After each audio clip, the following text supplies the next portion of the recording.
한 부자 청년이 예수님을 찾아왔습니다. 누가복음에는 이 사람을 향하여 한 지도자라고 했습니다. 선생님이요, 내가 무슨 선한 일을 하여야 영생을 얻으리까? 이 사람의 생각은 무슨 선한 일을 많이 하여야 영생을 얻을 생각을 하고 있는 것 같아요. 성경 보니까 문자적으로 우리가 워딩 그대로 우리가 좀 보면요, 선생님, 내가 무슨 선한 일을 많이 하여야 영생을 얻을 수 있겠습니까? 예수님께서 왜 나를 선하다 하느냐? 네가 생명에 들어가려면 계명들을 지켜라. 그 청년이 다시 묻습니다. 어느 계명들이옵니까? 예수님께서 10계명 가운데 몇 계명을 말씀합니다. 누구에게? 그 청년. 누가복음에는 그를 향하여 뭐라고 했다고 하니? 지도자라고 했으니까 그 지도자라고에게 말합니다. 살인하지 말라, 간음하지 말라, 도둑질하지 말라, 거짓 증언하지 말라, 내 부모를 공경하라, 내 이웃을 내 자신과 같이 사랑하라. 청년은 그 말 듣고 곧바로 이어서 자신감 있게 얘기하는 거예요. 아이 선생님, 이 모든 것을 내가 다 지켰사온데 아직도 무엇이 부족합니까?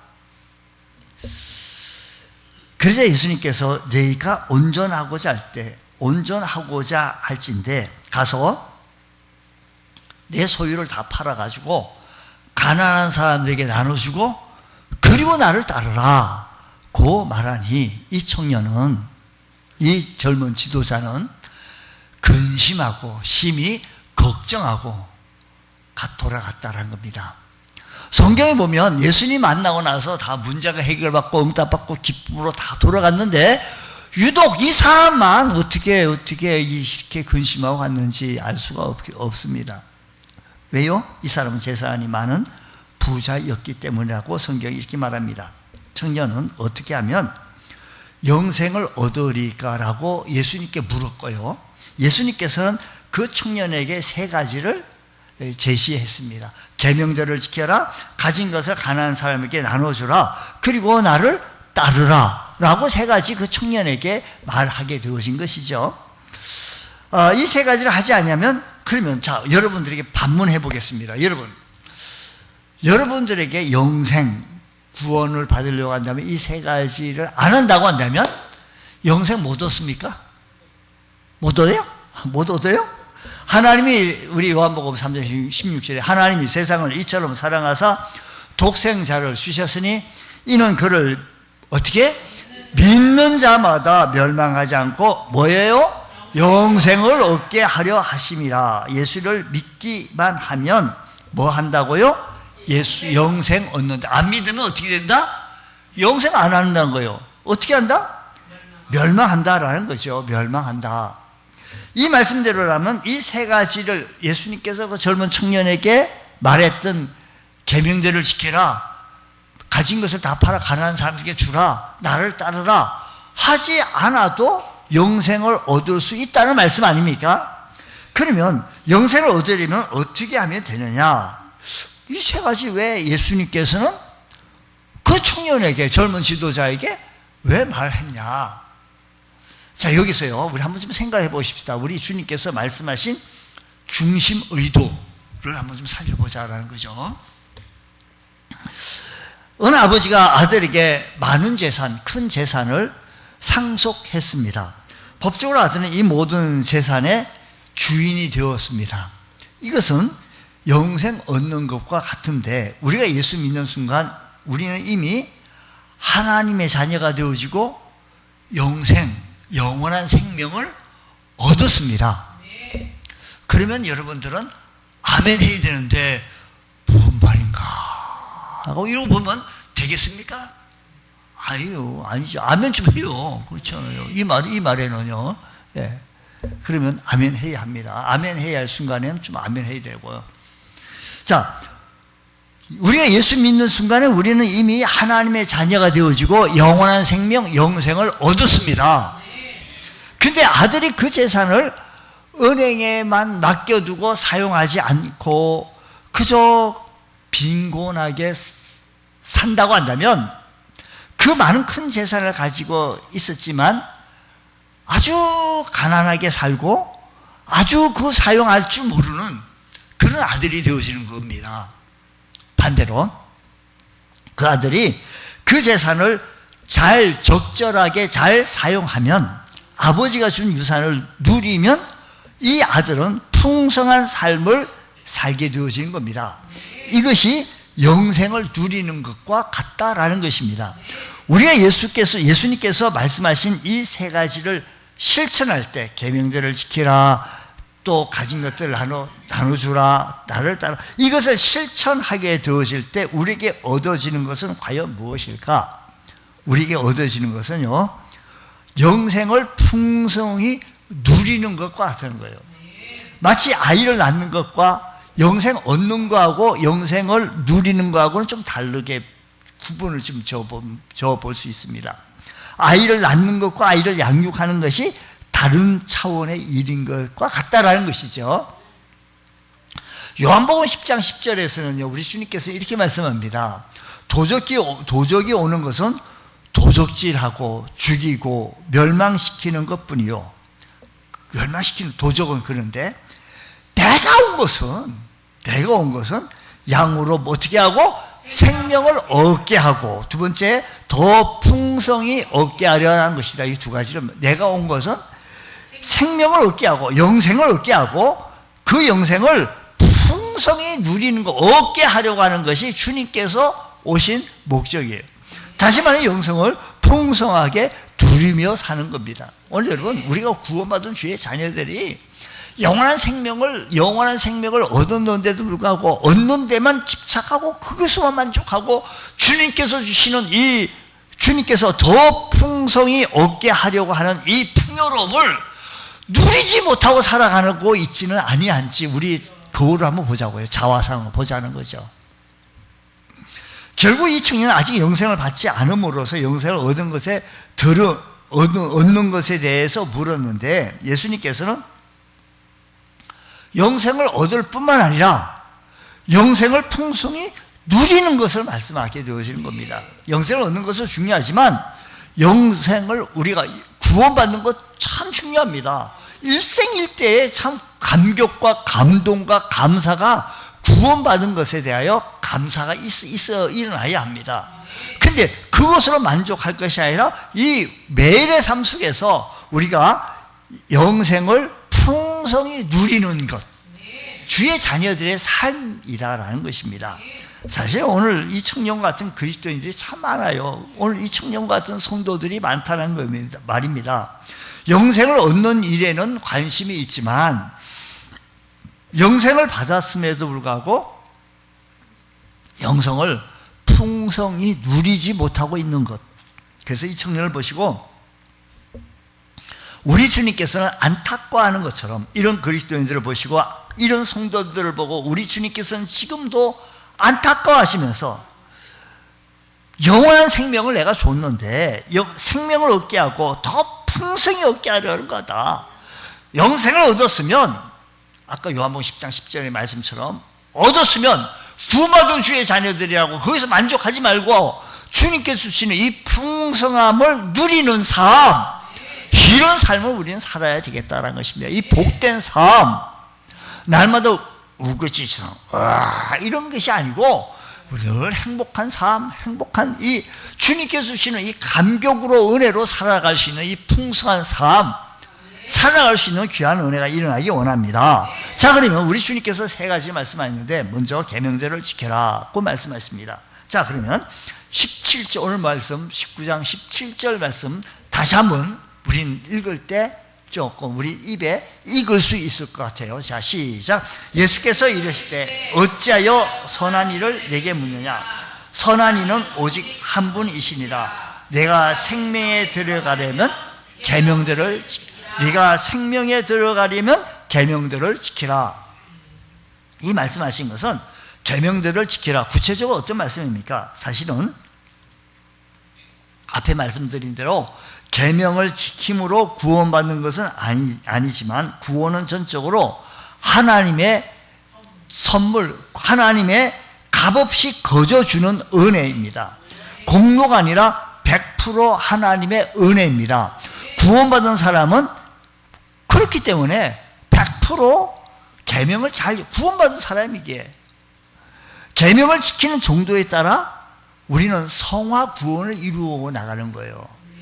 여러분, 칭의 구원을 이루었다라고 한다면 성화 구원을 이루면서 풍성히 누리는 이 삶이야말로 참 기쁨의 삶이에요. 그러니까 오늘 우리들은 구원받은 칭의, 중생 얻은 것에, 구원받은 것에만 만족하고 거기서 머무르고 잘하지 않는다면 우리 주님께서 얼마나 안타까웠겠습니까? 그래서 우리는 성화가 결정된 계명들을 지키면서 나가면서 위로부터 주시는, 하늘에서부터 주시는 기쁨과 은혜가 충만 채워질 때 우리는 성화 구원을 이루어 나가면서 우리의 모습이 주님 얼굴 닮고 주님 마음 닮고 주님 인격 닮아가며 성숙한 그리스도인 성도가 되어진다는 것입니다.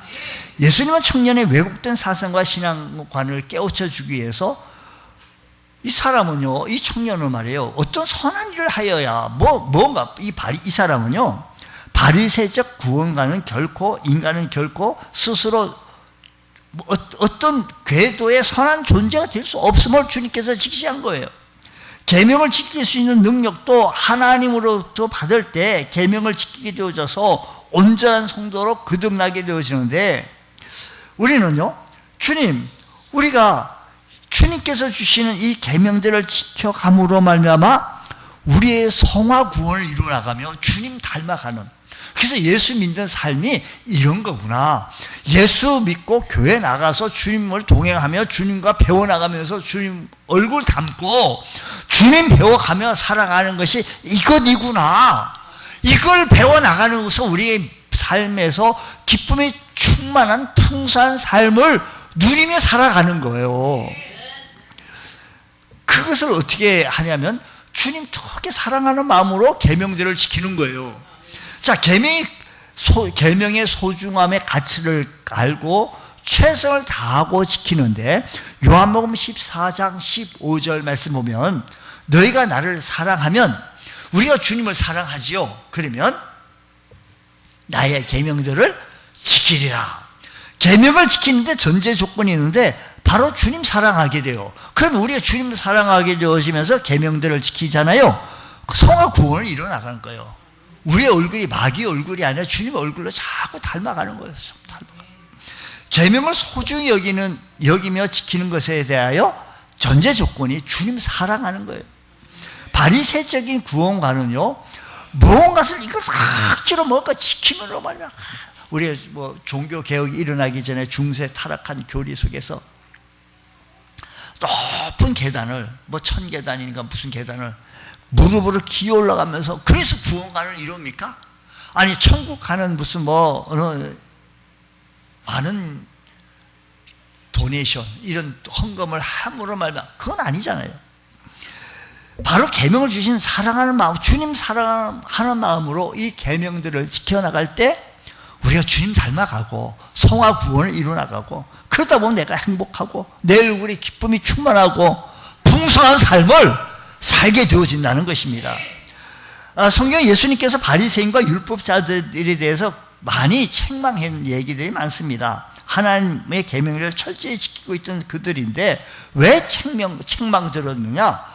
하나님 사랑하는 마음이 없이 계명들을 지키려고 그냥 얼마나 힘듭니까? 얼마나 고생합니까? 주의 말씀을 지킨다는 것은 단순히 형식적인 문자적 조항을 그대로 지킨다는 것 말하는 것이 아니라, 그 말씀을 지키지 못했다고 책망받을까봐 억지로 그 말씀 누구에게 보이려고 시장 어귀에 또 사람 많이 모이는 로비에, 호텔 로비에 서서 막 기도하는 모습을 보임으로 말미암아 내가 이렇게 기도한다는 것은 바리새적의 모습이다라는 것입니다. 사람들에게 칭찬받고 주님께 상을 받으려고 하는 건 아니에요. 주님께서 내게 주신 말씀이 너무 귀중하고 주님을 사랑하기 때문에 주님께서 내게 주신 말씀이기에 그 계명들을 지켜나가는 것이 기쁨이요 즐거움이요 복되요. 그러다 보면 내가 성화를 이루어 나가는 것입니다. 그러므로 말씀을 사랑하고 지켜나갈 때 우리는 주님을 사랑하게 되어지고 성화 구원을 이루며 풍성한 삶을 누리며 살 수 있다는 것입니다. 영생 얻은 것에만 우리 만족하고 족한 것이 아니라 영생 얻은 자가, 구원받은 자가 구원받은 자의 삶으로 누리며 살아갈 수 있는 귀한 은혜가 있으시기를 주님의 이름으로 축원합니다. 이제 21절 다시 한번 읽어보겠습니다. 예수님께서 이르시되 내가 온전하고자 할진대 21절에 말씀한 21절에 가서 내 소유를 팔아 가난한 자들에게 주라. 그리하면 하늘에서 보화가 내게 있으리라. 그리고 와서 나를 따르라. 한마디로 자기가 가진 것을 내 소유를 팔아 가난한 자에게 주라. 왜 예수님께서 이 청년에게 이런 요구를 하셨을까? 한번 보자고요. 정말 영생을 얻으려고 한다면 여러분이 가지고 있는 재산들을 다 팔아가지고 가난한 사람들에게 줘야 영생을 얻는 겁니까? 물론 아닙니다. 성경의 다른 제자들에게 이런 요구를 하시지는 않았습니다. 부자이면서 예수를 따랐던 아리마대 요셉은 이런 요구를 받지 않았습니다. 그러면 왜 이 청년에게 이런 요구를 하게 하셨을까? 19장 22절 그 다음 절 말씀 보면 그 청년이 재물이 많음으로 이 말씀을 듣고 근심하여 갔다라는 겁니다. 여기에서 우리는 이 사람이 예수님께서 이 사람에게 이 청년에게 이 지도자에게 얘기한 의도를 우리는 간파할 수가 알아낼 수 있습니다. 청년이 이 요구 앞에 무너진 겁니다. 다시 말하면 이 청년에게는 이 부분이 아킬레스 건과 같은 약점이었습니다. 이 청년은 재산이 많았습니다. 이 청년의 삶을 지탱하고 버팀목이 되어줄 수 있는 것은 이 재산인 거예요. 예수님 비키세요.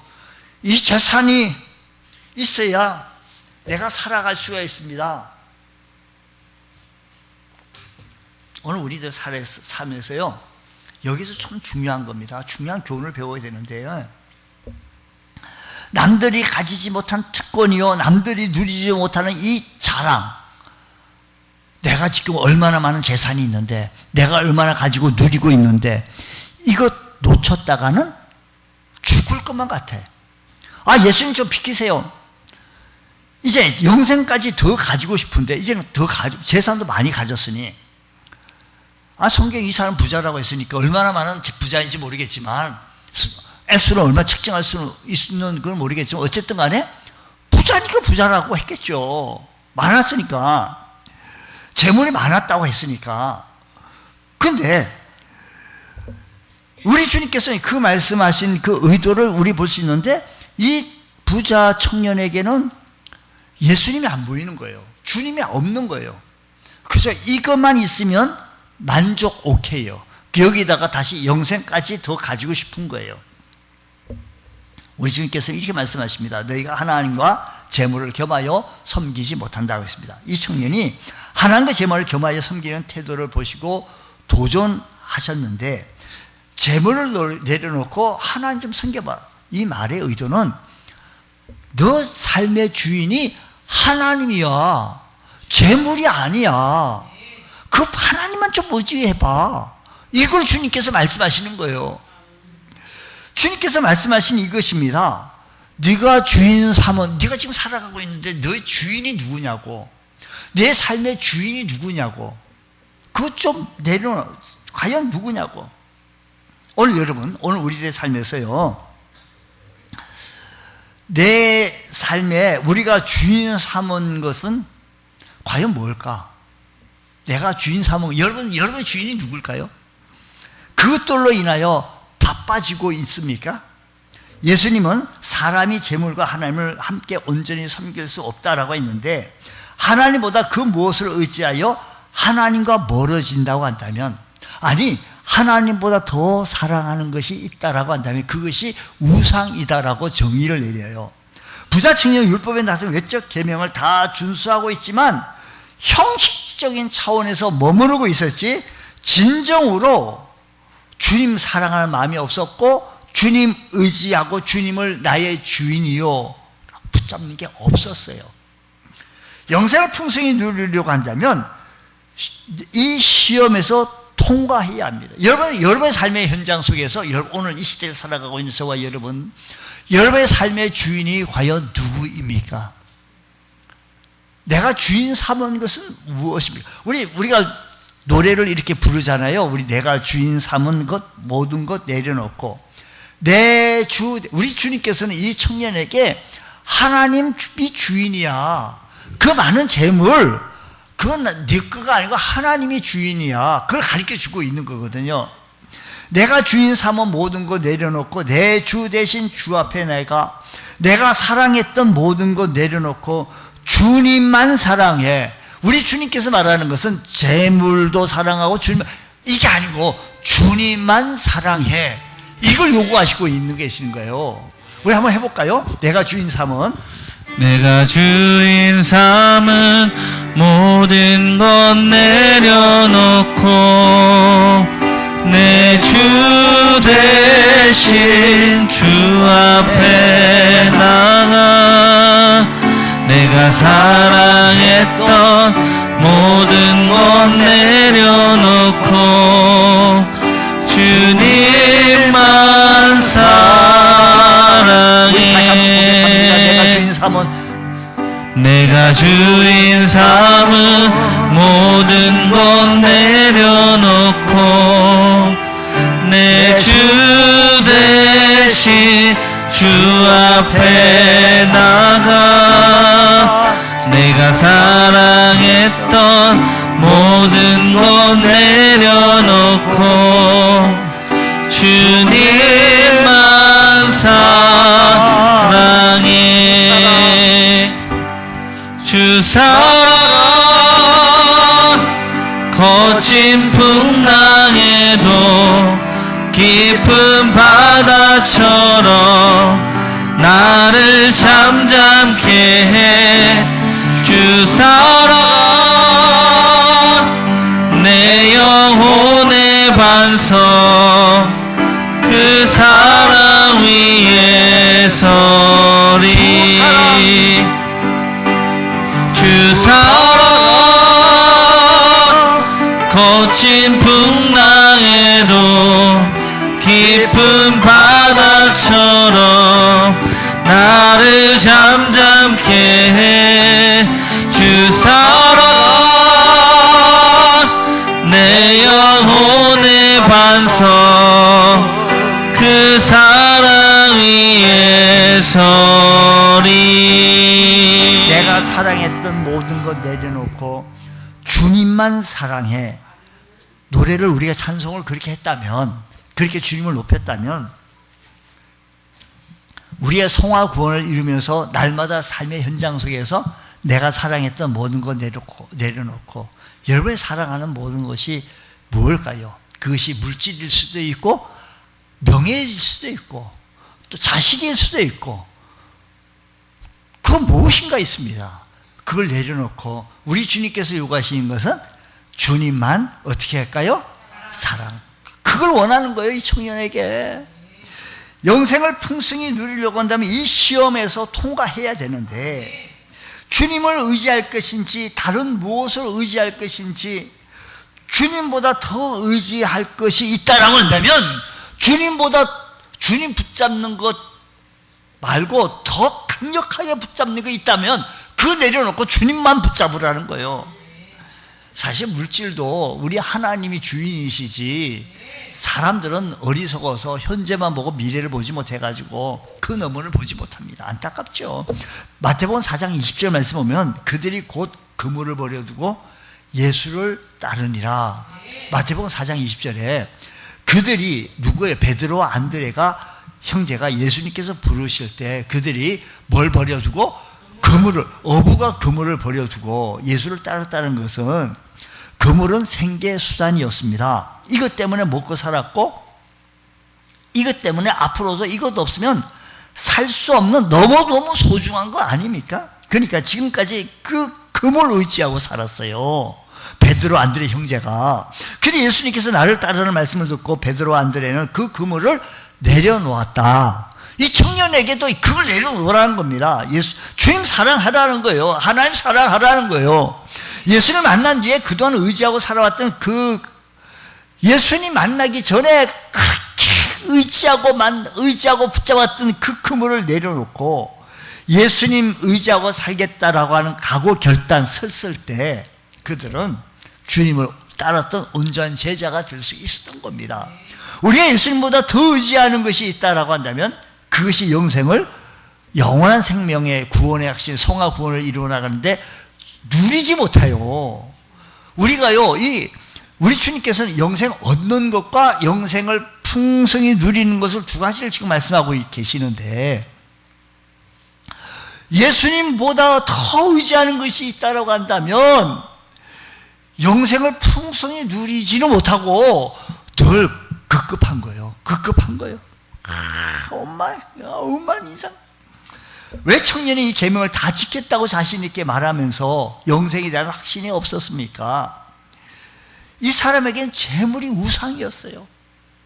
이 우상은 하나님의 관계를 방해하는 거예요.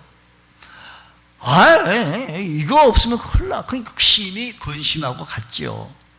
혹시 오늘 우리들이 살아가는 데 있어서 주님 섬기는데 방해되는 것이 뭡니까? 어떤 사람은 게으름, 잠, 어떤 사람은요 중독되어서, 거기에 중독돼서 하나님 재미없어요.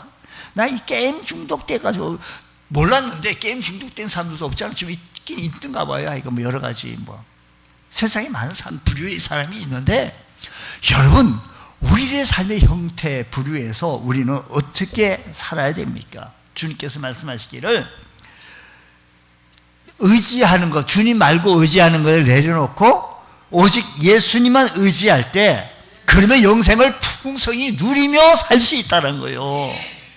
이런 은혜가 우리의 삶의 현장 속에 일어날 때 우리는 매일의 구원의 감격 속에, 감사 속에 성화 구원을 이루며 주님 닮아가며, 주님 배워가며, 주님 인격하고 닮아가며 성숙해 나갈 수 있는 성도 되어진다는 사실 기억하시면서, 우리가 그동안 이것 없으면 죽을 것만 같았는데 이것보다 주님 의지해 볼 수 있는 것, 우리 한번 각오와 결심, 이 농도에 따라서 우리의 얼마만큼 성화 구원을 이루어 나갈 것인가 가 결정되어진다는 것입니다. 이런 은혜가 있게 해주셔서, 하나님 알고, 그렇게 우상이요, 자식일 수도 있고요, 물질일 수도 있고, 명예들, 가져가세요. 내가 사랑했던 거 모든 거 내려놓고, 우리 뭐라고요? 주만 사랑해라 그러잖아요. 우리 노래도 그렇게 했잖아요. 노래는 노래고 나는 나고, 이건 아니지 않습니까? 주님 사랑하게 해주십시오. 예수 사랑하게 해주십시오. 이런 은혜가 일어나게, 우리 성화 구원을 이뤄나갈 수 있는 복된 성도 되어질 때 예수 믿는 재미도 있고, 예수 믿는 감격도, 기쁨도 충만한 거예요. 그리고 세 번째, 우리 주님께서 말씀하시기를, 예수님께 이 청년에게 소유를 팔아 가난한 사람이 나눠주고 말씀하신 다음에 뭐라고 하는 거 아니? 나를 따르라는 거예요. 나를 따르라. 소유를 팔아서 가난한 자에게 주고 난 뒤에 예수님은 따르라는데, 나를 구체적으로 따르라라는 말씀의 의미는 뭐냐면 주님의 뒤를 따라가는 건데, 구원의 기쁨을 얻고 제자 되기 위해서는 자기 것을 부인하고 자기 것을 포기해야만 끝까지 예수님을 온전히 따를 수 있습니다. 세속적인 기대와 욕망을 이루려 한다면 따를 수 없고 끝까지 따라갈 수가 없습니다. 맨 처음에 제자들도 혼동이 왔어요. 예수님을 따라가면 유대 나라에 무슨 저분이 왕이 되어지면 나는 거기에 무슨 큰 장관이나 그래서 제자들끼리 성경에 보면 이렇게 자리 다툼하잖아요. 청탁까지 하고요. 누가 왜 그거 하냐고 하면서 내가 이거 해야 된다고, 이런 자리 다툼도 하는 모습이 성경에 있어요. 그러니까 처음에는 그걸 좀 그렇게 생각했다. 나중에 그게 아니고, 주님 의지하고 세속적인 것이 아니라 주님 따라간다는 것이, 주님 닮아간다는 것이, 내가 주님 배워간다는 것이 주님을 동행하고 살아가는 것이구나.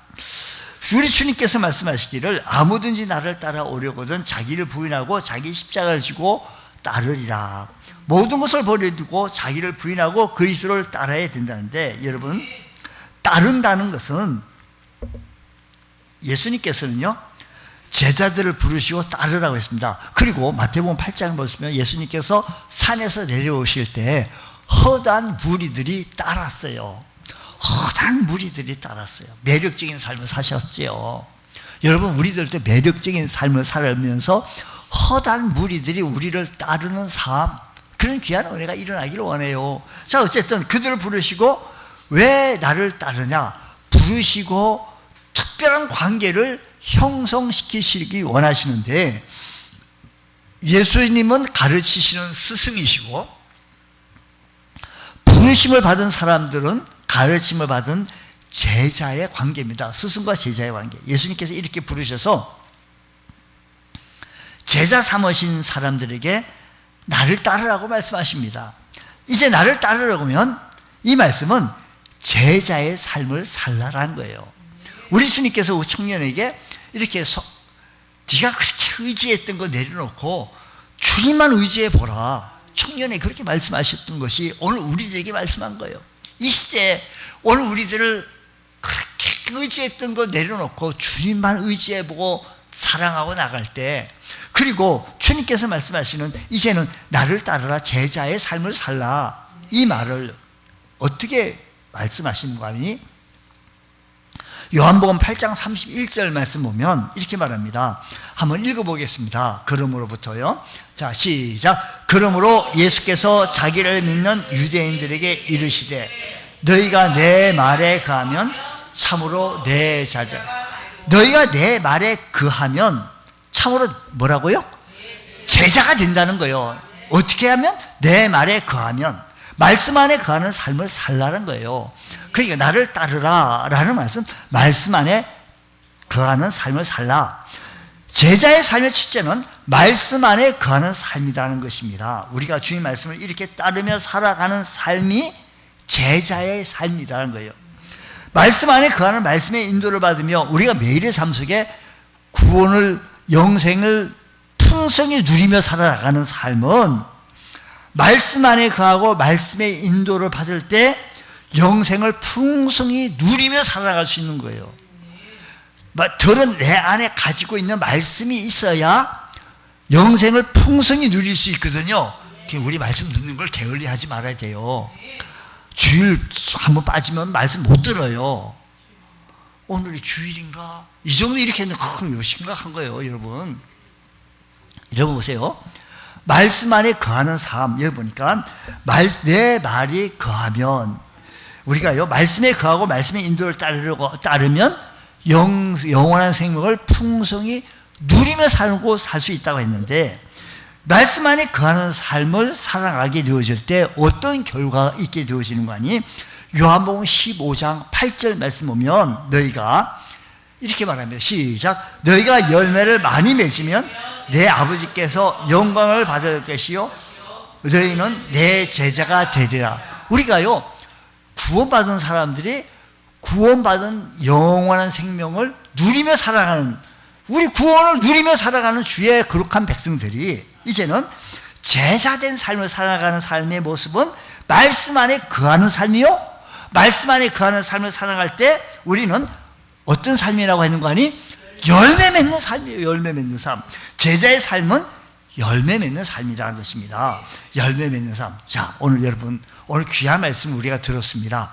우리가 힘들고 정성을 쏟으며 제자의 삶을 살게 되어질 때 우리는 열매를 맺게 되어져요. 우리 때문에 예수 믿고 구원받는 사람들이 많이 생기게 되어질 때 열매가 생기게 되어지는 거예요. 나 때문에 너무 힘들어요, 어려워요 하는 또 다른 사람들에게 나를 통하여서 위로받고 용기 얻고 힘을 얻는다고 한다면 풍성한 삶을, 영원한 영생을 풍성한 삶을 누리며 살아가는 거예요. 나 때문에 행복한 삶이 생기고, 나 때문에 위로받는 사람이 생기고, 용기 얻는 사람이 생기고, 나 때문에 구원받는 사람들이 생긴다는 것은 내가 지금 성화 구원을 잘 이루어나가는 거예요. 제자된 삶을 살아가고 있는 거예요. 구원받는 것에만 만족하지 않고 나는 주님을 배워가며 주님만 의지하며 살아가는 모습을 이루어나가고 있는 거예요. 그럴 때 우리 영생을 풍성히 누리게 되어지고 열매 맺는 삶이라는 겁니다. 나 죽고 싶어. 죽어. 이게 아니고요. 나 때문에 소망을 얻고, 나 때문에 힘을 얻고, 용기를 얻는 사람들이 많이 일어난다고 한다면, 제자된 삶의 모습으로서 열매 맺는 삶. 주님께서 우리가 영생을 얻을 뿐만 아니라 우리 주님께서 우리들을 통하여 요구하시는 것은 풍성히 누리는 삶, 풍성한 삶을 살기를 원하십니다. 주님을 사랑하는 마음으로 주님의 말씀을 지켜보시고 말씀이 내 안에 거하는 삶을 살아갈 때 내가 풍성한 삶을 살아갈 수 있으며 주님보다 더 의지하다는 것을 내려놓고 주님 바라보며 이제 주님 내가 그동안 다 해봤던 것 안 됐었는데 주님 의지하겠습니다. 내 힘으로는 안 됩니다. 내 능력으로는 어렵습니다. 내가 무엇을 할 수가 있겠습니까? 주님 도와주십시오 라는 모습을 또 다른 사람에게 보여줄 때, 우리의 자녀들에게, 우리의 이웃들에게 보여줄 때 이렇게 성화 구원을 이루어 나가게 되어지고 복된 삶, 영생을 풍성히 누리며 살아가는 삶이다, 이 말입니다.